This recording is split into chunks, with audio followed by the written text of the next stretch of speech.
Éclipsée par le favoritisme de mes parents envers ma jumelle, j'ai cherché du soutien auprès de mon oncle, qui m'a encouragée en m'offrant une voiture. J'ai 23 ans et j'ai besoin de me libérer de ce poids. J'ai gardé cela en moi depuis si longtemps, essayant de me convaincre que les choses finiraient par changer, mais les événements récents m'ont prouvé que je ne peux plus faire semblant.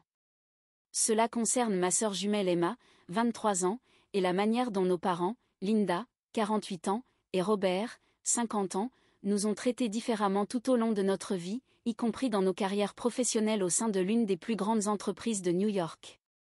Grandir dans notre maison de banlieue n'était pas si terrible, du moins si l'on ne craignait pas d'être sans cesse éclipsé.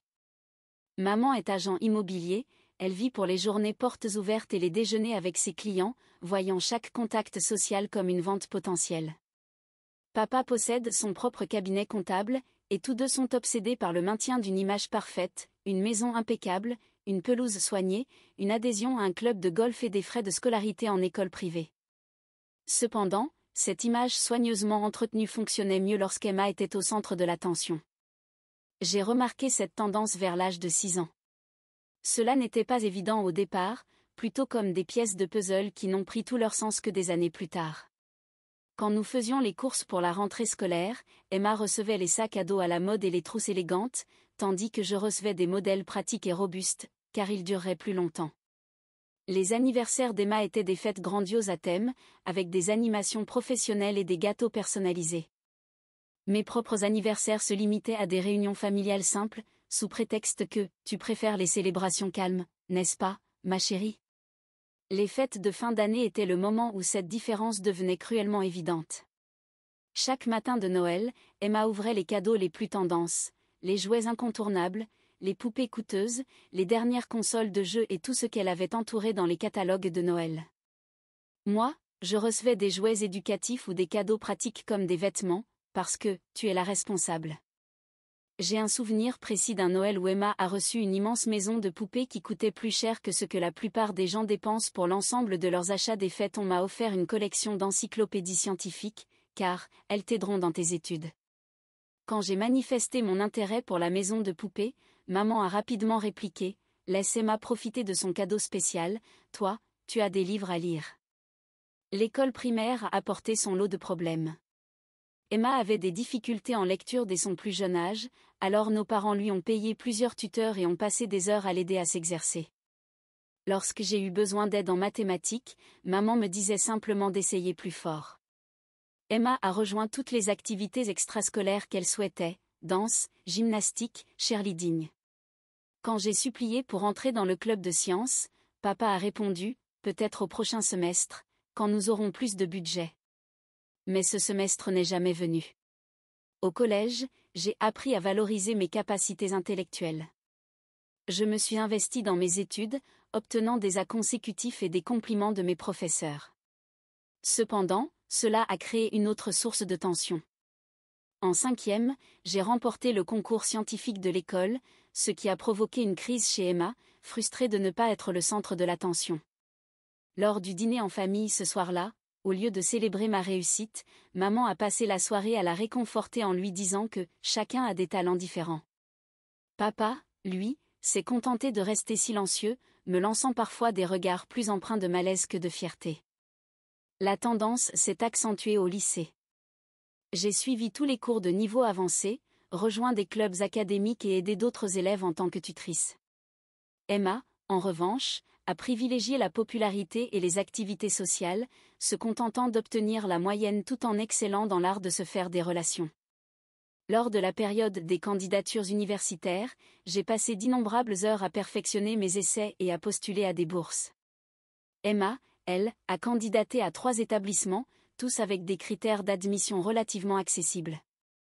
Pourtant, son admission à l'école de commerce de notre université d'État a suscité plus d'enthousiasme chez nos parents que mon acceptation dans plusieurs universités prestigieuses avec des bourses généreuses.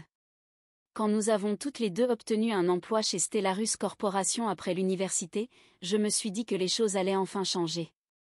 J'ai été admise dans leur programme de formation en management, extrêmement compétitif, après avoir réussi 6 séries d'entretiens et de tests.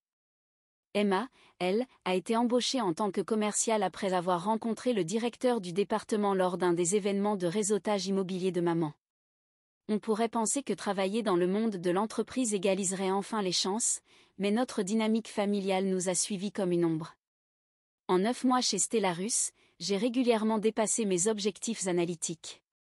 J'ai mis au point un nouveau système de reporting qui a permis à l'entreprise d'économiser plus de 200 000 $ dès le premier trimestre. Mon chef d'équipe m'a déjà recommandé pour une promotion anticipée. Emma, de son côté, est surtout connue pour organiser des événements sociaux au bureau et entretenir des relations avec les clients. Elle n'a pas encore atteint ses objectifs de vente, mais elle rappelle sans cesse à nos parents que construire des relations prend du temps. Les réactions de maman et papa face à nos carrières respectives ont été, sans surprise, biaisées. Quand Emma organise un déjeuner client réussi, maman l'affiche sur tous les réseaux sociaux avec des titres du genre « Tellement fière de ma fille qui fait des vagues dans le monde de l'entreprise ». Lorsque j'ai reçu un prix d'excellence pour mes idées d'optimisation des coûts, maman m'a envoyé un rapide « C'est bien, ma chérie », suivi de 5 messages me demandant d'aider Emma à préparer une prochaine présentation client. L'ambiance du bureau ressemble souvent à une rediffusion de notre enfance. Le bureau d'Emma est au 15e étage, dans le département commercial, où elle est en contact permanent avec les visiteurs. Le mien est au 12e étage, dans le service analytique, où je passe la majeure partie de mon temps à travailler sur des données et à élaborer des rapports.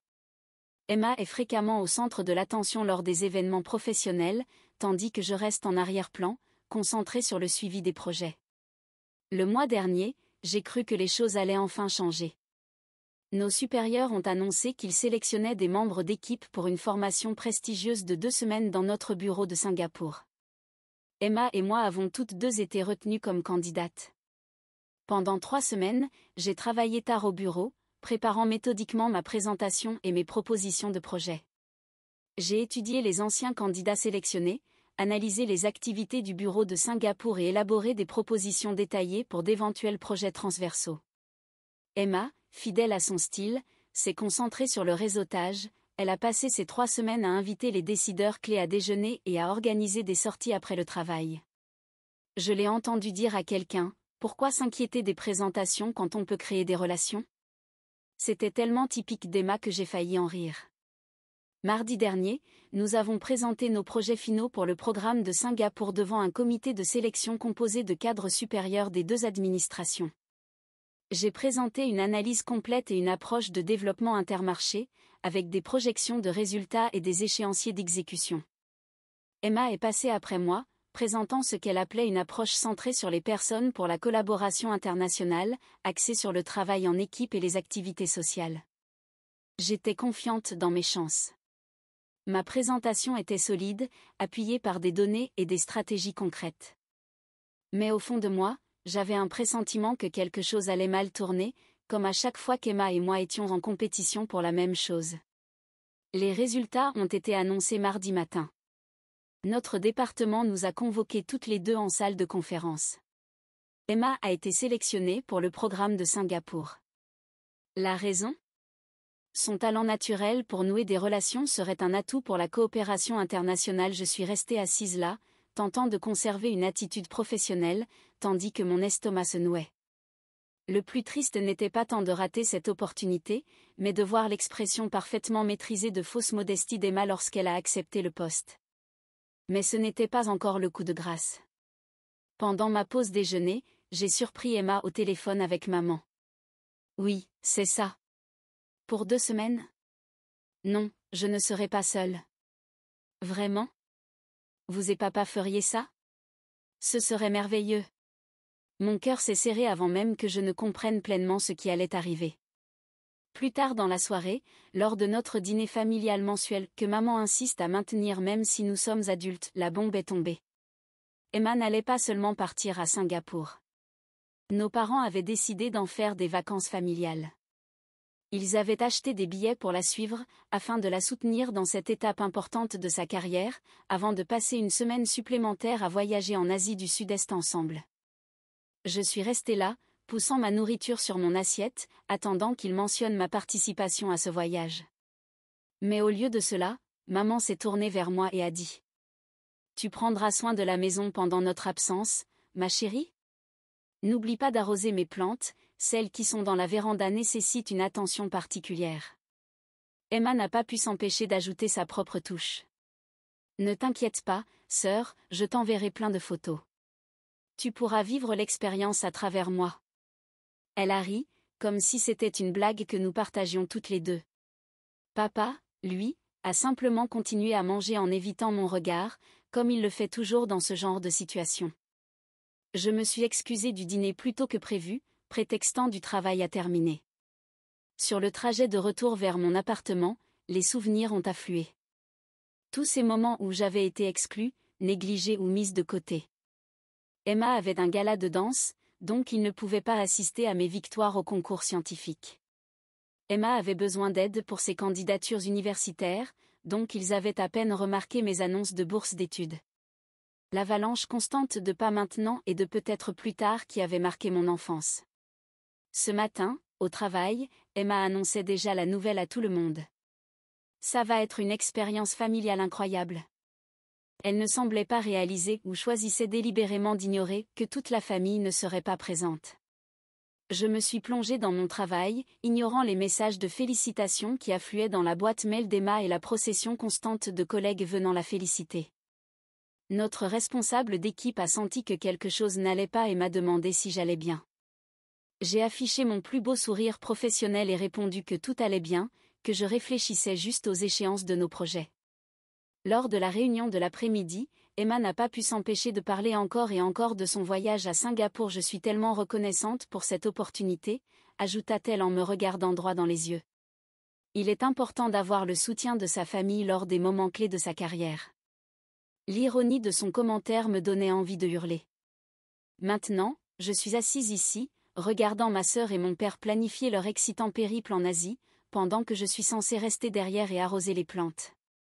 Cette sensation familière d'être une arrière-pensée familiale est dévastatrice, mais ce qui fait le plus mal, c'est de réaliser que rien n'a changé. Je suis toujours la petite fille qui recevait des encyclopédies à Noël pendant que sa sœur avait une maison de poupées. Je n'ai confié à personne au travail ce que je ressens réellement. Que pourrais-je dire de toute façon? Ma sœur jumelle obtient tout sans effort tandis que je travaille 2 fois plus pour la moitié de la reconnaissance? Cela sonne mesquin, mais c'est une vérité que je connais depuis toujours. Ce soir, maman a envoyé un message de groupe à propos d'une réunion ce week-end pour aider Emma à acheter des vêtements professionnels adaptés pour Singapour. Je n'ai pas répondu. Je suis fatiguée de jouer mon rôle attribué dans cette mise en scène familiale, celui du personnage secondaire fiable mais oubliable dans The Emma Show. Je ne sais pas quoi faire maintenant. Une partie de moi veut enfin parler et exiger une explication pour toutes ces années où j'ai été traitée comme une option secondaire. Mais une autre partie de moi sait que cela ne changerait rien. Ils me traiteront simplement de dramatique ou de jalouse, comme ils l'ont toujours fait chaque fois que j'ai tenté de confronter leur favoritisme. Alors me voilà, me confiant à des inconnus sur Internet, parce que je n'ai personne d'autre à qui parler. Est-ce insensé de ressentir cela? Est-ce que j'exagère pour ce qu'ils considéreraient sans doute comme de simples vacances en famille? J'ai passé toute ma vie à essayer de prouver ma valeur à des gens qui refusent de la voir, et je commence à me demander si je ne devrais tout simplement pas abandonner. Mise à jour 1, un événement inattendu a tout bouleversé. Je ressens encore le besoin de publier ceci, car j'essaie toujours de tout assimiler. Le matin où ma famille est partie pour Singapour me semble appartenir à une autre époque. Je me sentais comme un fantôme au milieu de ma propre famille, les regardant ranger leurs bagages de luxe assortis dans la Mercedes de maman. Maman s'inquiétait du bagage cabine d'Emma, papa vérifiait leur passeport, et Emma prenait des selfies pour son Instagram Story, qu'elle avait déjà accompagné du hashtag Amazing Family Adventure. Juste avant de partir, maman s'est tournée vers moi avec son ton habituel, détaché. N'oublie pas de relever le courrier tous les jours et d'arroser les plantes. Les orchidées dans la véranda nécessitent un entretien particulier. J'ai laissé des instructions sur le comptoir de la cuisine. Nous serons de retour dans 3 semaines. C'était tout. Pas d'embrassade, pas de « tu vas nous manquer ». Juste une liste de tâches. Après leur départ, je suis restée assise dans leur maison vide, entourée de meubles somptueux et de pièces parfaitement rangées, me sentant totalement perdue. Regarder les portraits de famille accrochés au mur, la plupart illustrant les réussites d'Emma, a ravivé en moi une avalanche de souvenirs. J'ai surpris une conversation téléphonique furieuse entre maman et son frère, oncle Jacques. Elle lui disait qu'il était une honte et qu'il ferait mieux d'éviter sa parfaite famille. Jacques n'était jamais mentionné, sauf comme une vague mise en garde contre les mauvais choix de vie. Mais, assise dans cette maison vide, quelque chose s'est éclairé en moi. Peut-être que quelqu'un qui a été rejeté par cette famille parfaite pourrait comprendre ce que ça fait de ne jamais vraiment y avoir sa place. J'ai trouvé son adresse après une rapide recherche en ligne. Il vivait à quelques kilomètres seulement, dans un petit quartier de l'autre côté de la ville. Sa maison était modeste mais bien entretenue, avec un jardin légèrement envahi par la végétation, qui semblait pourtant plus vivant que notre pelouse impeccable ne l'avait jamais été. Une vieille moto était garée dans l'allée. Lorsqu'il a ouvert la porte, je me suis figée. Il ne ressemblait pas du tout au reste de la famille de maman. Il avait des yeux doux, des rides au coin de la bouche témoignant d'années de rire, et il portait un pantalon usé ainsi qu'un t-shirt délavé à l'effigie d'un vieux groupe de musique. « Je peux vous aider ?» demanda-t-il, l'air perplexe. « Je suis Nathalie », ai-je réussi à dire. La fille de Linda. Ses yeux se sont agrandis sous le coup de la reconnaissance, avant de s'adoucir avec compréhension. « Eh bien, ça alors ?» murmura-t-il en secouant la tête avec un léger sourire. « Petite Nathalie. La dernière fois que je t'ai vue, tu tenais à peine sur tes jambes. Tu ressembles à ta grand-mère, elle aussi était une rebelle discrète dans cette famille. » Son intérieur était en désordre mais chaleureux, rempli de livres et de modèles réduits de voitures anciennes. Autour d'un café servi dans des tasses dépareillées, tout s'est déversé. Des années à être reléguées au second plan. Les comparaisons incessantes avec Emma. Le voyage à Singapour et tout le reste. Il a écouté sans m'interrompre, hochant la tête de temps en temps, comme s'il n'était pas surpris. Ta mère, finit-il par dire, a toujours été obsédée par les apparences. Quand nous étions enfants, elle était la fille parfaite, tandis que moi, j'étais la déception de la famille, parce que j'ai choisi d'être mécanicien au lieu d'aller à l'université. Ça me dit quelque chose. Soufflai-je. Nous avons parlé pendant des heures. Il m'a raconté son enfance avec maman, comment elle avait toujours été obsédée par l'image qu'elle projetait, et comment elle l'avait complètement rejeté lorsqu'il avait refusé d'abandonner son métier embarrassant pour se lancer dans la finance, comme elle l'aurait souhaité. Mais tu sais quoi ? Il m'a montré des photos de ses garages automobiles. Être exclu de son idée de perfection a été la meilleure chose qui me soit arrivée. J'ai pu vivre ma vie selon mes propres termes, monter mon entreprise de zéro, et épouser quelqu'un que j'aime, au lieu de quelqu'un qui aurait seulement bien rendu sur le papier. Avant de partir ce jour-là, il m'a posé des questions sur mes projets, mon travail et mes rêves. Personne, dans ma famille, ne m'avait jamais montré un tel intérêt sincère pour ma vie. Quand je lui ai parlé de mon travail en analytique, il a compris et il m'a paru réellement impressionné par mes accomplissements. Quelques jours plus tard, Jacques m'a appelé et m'a invité chez lui. En arrivant, je l'ai trouvé debout dans son allée, à côté d'une BMW série 3 flambant neuve. Mon cœur s'est presque arrêté quand il a levé les clés et dit « Elle est à toi. » Je l'ai regardé comme s'il avait perdu la raison. « Quoi ? Non. Je ne peux pas accepter, c'est trop. Cette voiture devait coûter plus cher que ce que je gagnais en une année. » Mais il s'est contenté de sourire et de poser les clés dans ma main. « Tu l'as mérité, » répondit-il simplement. Quelqu'un doit te montrer que tes réussites comptent. Considère cela comme un cadeau de fin d'études, en retard, mais mieux vaut tard que jamais. J'ai bien réussi ces dernières années et je gère maintenant 3 garages prospères. Laisse-moi faire cela pour ma nièce, celle qui a enfin osé s'affirmer. L'automobile était magnifique. Élégante, noire, avec des sièges en cuir et toutes les dernières technologies. Assise sur le siège conducteur, encore sous le choc, Jacques s'est appuyé contre la portière. Conduis-la jusqu'au travail. Laisse-la bien en évidence pour qu'il la voie en rentrant. Parfois, la meilleure manière de répondre à l'exclusion, c'est de prouver que tu n'as plus besoin de leur approbation. Chaque fois que je conduisais cette voiture au travail, je me sentais un peu plus forte, plus confiante.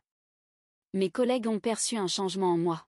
« Il y a quelque chose de différent chez toi », m'a dit ma responsable d'équipe. Tu sembles plus sûr de toi.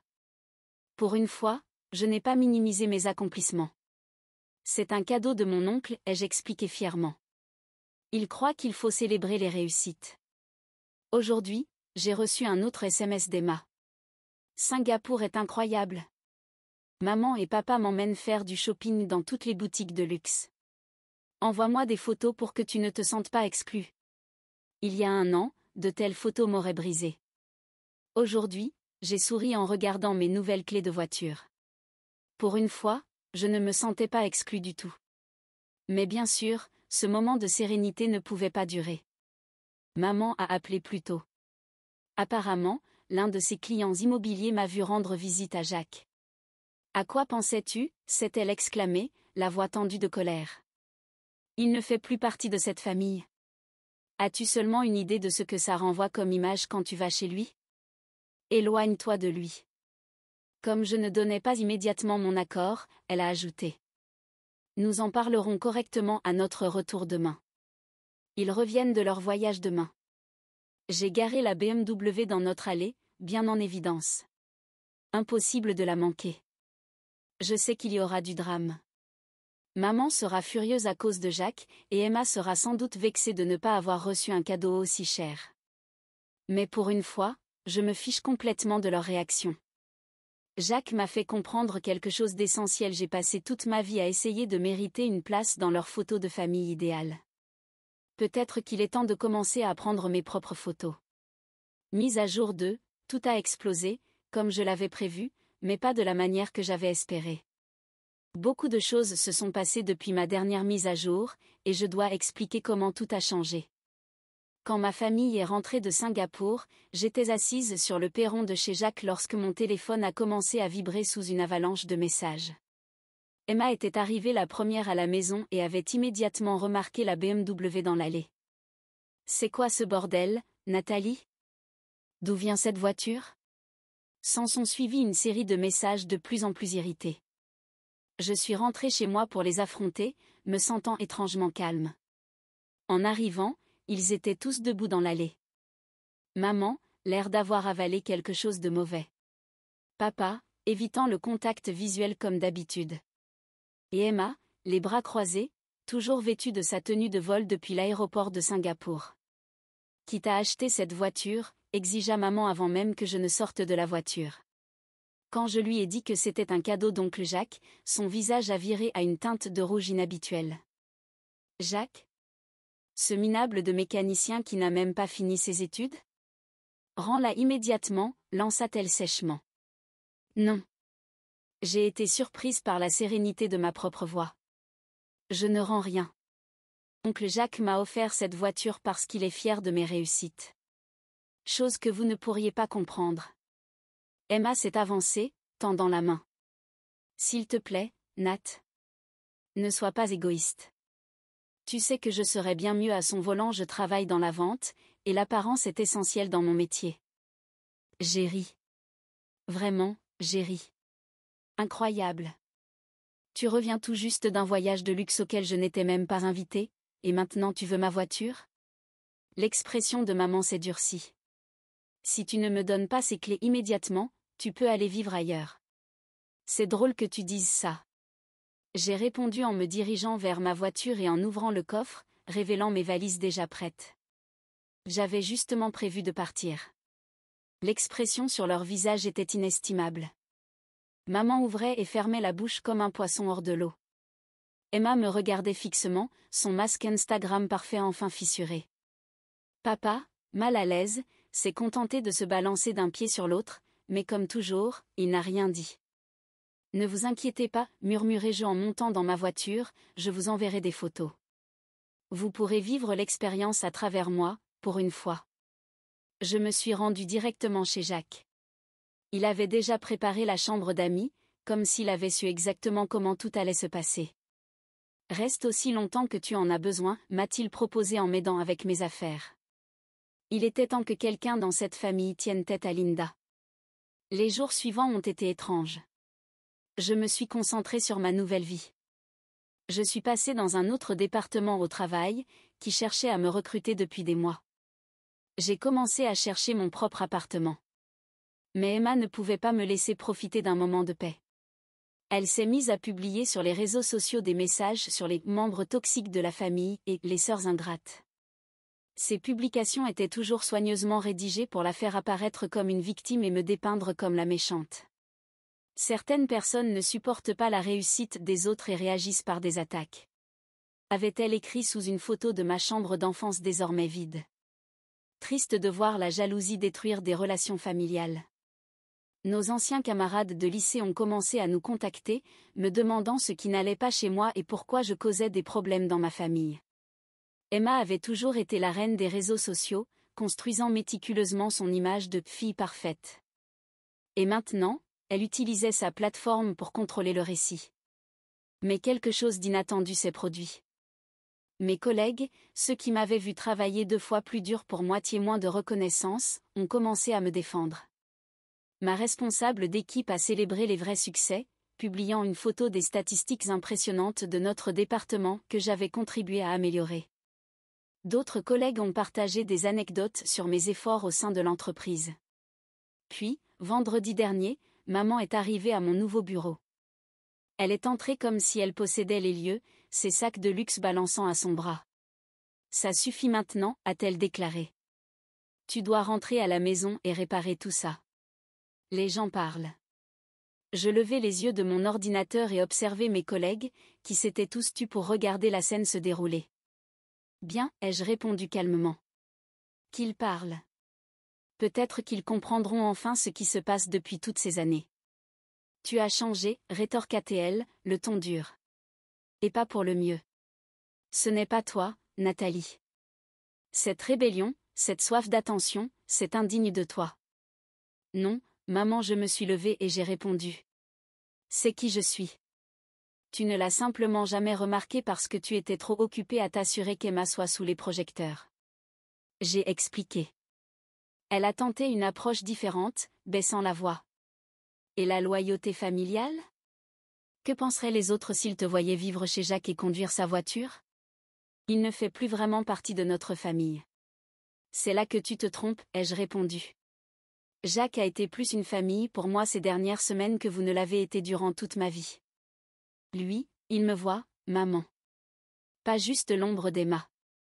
Il se sert de toi pour se venger de moi, a-t-elle répliqué. Tu es trop naïve pour t'en rendre compte. Je secouai la tête. Non, maman. Pour la première fois de ma vie, je vois tout avec clarté. Tu peux partir maintenant, j'ai du travail à faire. Elle est restée là un moment, cherchant visiblement quelque chose d'autre à dire. Puis, elle s'est retournée et est partie sans un mot. Plus tard dans la journée, Jacques m'a appelé pour me raconter quelque chose d'intéressant. Ta mère est venue à mon garage, a-t-il dit en riant. Elle voulait parler de mon testament.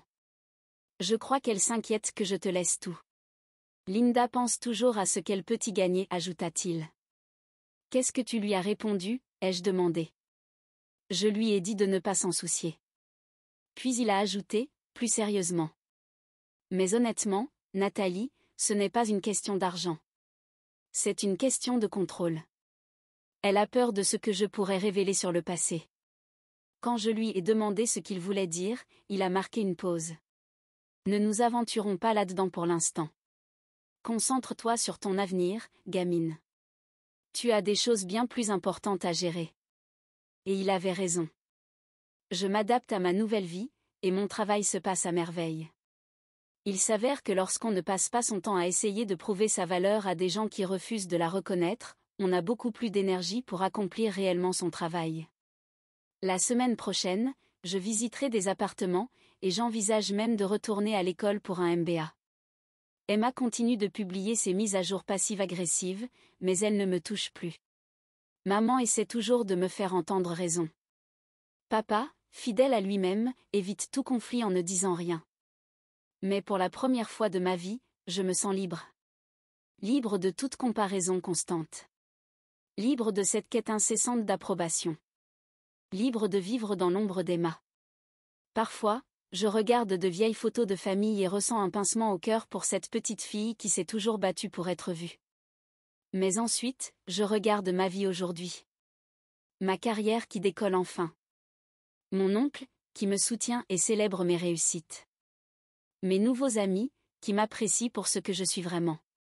Et je réalise que cette petite fille a finalement obtenu ce qu'elle avait toujours voulu, sa propre approbation. Et elle vaut bien plus que celle de sa famille. Je ne sais pas ce que l'avenir me réserve. Mais pour la première fois, j'ai hâte de le découvrir. Après tout, certaines histoires familiales doivent se terminer. Pour que de nouvelles puissent commencer. Merci d'avoir lu. Si vous n'êtes pas encore abonné, faites-le et activez la cloche de notification pour rester informé des histoires réelles et bouleversantes qui se déroulent autour de vous.